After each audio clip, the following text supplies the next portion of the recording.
प्राचीन काल की बात है।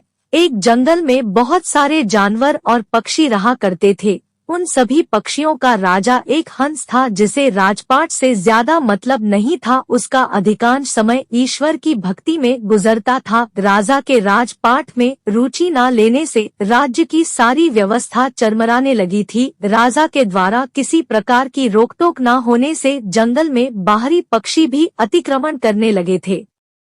इस बात से परेशान होकर सभी मंत्रियों और सेनापतियों ने सभा बुलाई जिसमें कबूतर, उल्लू, तोता, बगुला, मोर, कोयल, चिड़िया आदि पक्षी सम्मिलित हुए। सभा में राजा उपस्थित नहीं था, वह जंगल की गुफाओं में ध्यान में लगा हुआ था। सभी पक्षियों ने एक स्वर में इस बात को स्वीकार किया कि हमारे राजा को राजपाट से कोई मतलब नहीं है, ना तो वो हमारी शिकारियों से रक्षा करने के कोई उपाय ढूंढता है और न ही बाहरी अतिक्रमणकारियों से हमारी रक्षा करता है। अब समय आ गया है कि किसी और को पक्षियों का राजा चुना जाए। कई दिनों तक इसी बात पर मंथन होता रहा। अंत में सभी ने तय किया कि उल्लू को राजा चुनना उत्तम रहेगा। सभी ने मिलकर एक मत से उल्लू को अपना राजा चुन लिया और राजा के राज्याभिषेक की तैयारियां होने लगी। सभी पवित्र नदियों का जल लाया गया। मंत्रोच्चार शुरू होने वाले थे कि कहीं से एक कौआ आ गया। इतने भव्य कार्यक्रम की तैयारियां देख कौवे ने सोचा, लगता है यहाँ कोई विशेष कार्यक्रम है, अंदर चलकर देखा जाए। जैसे ही कौआ अंदर पहुंचा, सारे पक्षी उसे देखकर आश्चर्य में पड़ गए। वे जानते थे कि कौवे चतुर और कूटनीतिज्ञ होते हैं, इसीलिए सभी उसका विचार जानने के लिए कौवे के पास पहुंच गए। कौवे को जब पता चला कि यहाँ तो उल्लू का राज्याभिषेक होने वाला है, तो वह जोर से हंसने लगा और बोला, मोर, सारस, तोता जैसे सुंदर और विद्वान पक्षियों के रहते इस टेढ़ी नाक वाले, अप्रियदर्शी और दिन में ना देख सकने वाले उल्लू को राजा बनाना सही नहीं है।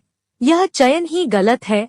उल्लुओं का स्वभाव कटुभाषी और रौद्र होता है, जो एक राजा के लिए अच्छा नहीं माना जाता। अभी आपका राजा जीवित है और एक राजा के रहते दूसरे का राज्याभिषेक नहीं किया जा सकता, यह शास्त्र संगत नहीं है।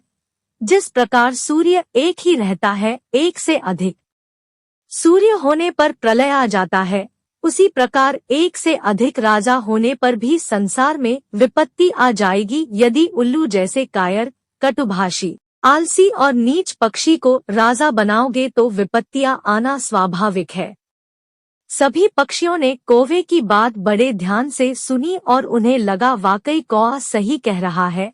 सभी पक्षियों ने उल्लू का राज्याभिषेक स्थगित कर दिया और अपने अपने घर चले गए। उस स्थान पर कौवा और उल्लू ही रह गए। कौवे के कारण राज्याभिषेक न होने के कारण उल्लू उस कौवे पर बहुत नाराज हुआ और उसे घूरते हुए बोला, दुष्ट कौवे, तेरे कारण आज मैं राजा नहीं बन सका हूँ। अगर तू ना आता और अपना ज्ञान ना देता तो अब तक मैं राजा बन गया होता।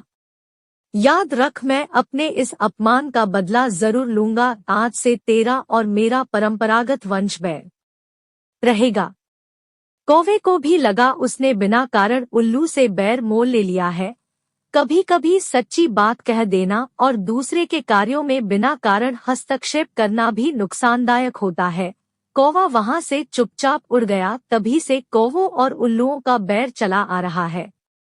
शिक्षा। कौवा और उल्लू की इस कहानी से हमें शिक्षा मिलती है कि कभी भी बिना कारण किसी के मामले में हस्तक्षेप नहीं करना चाहिए।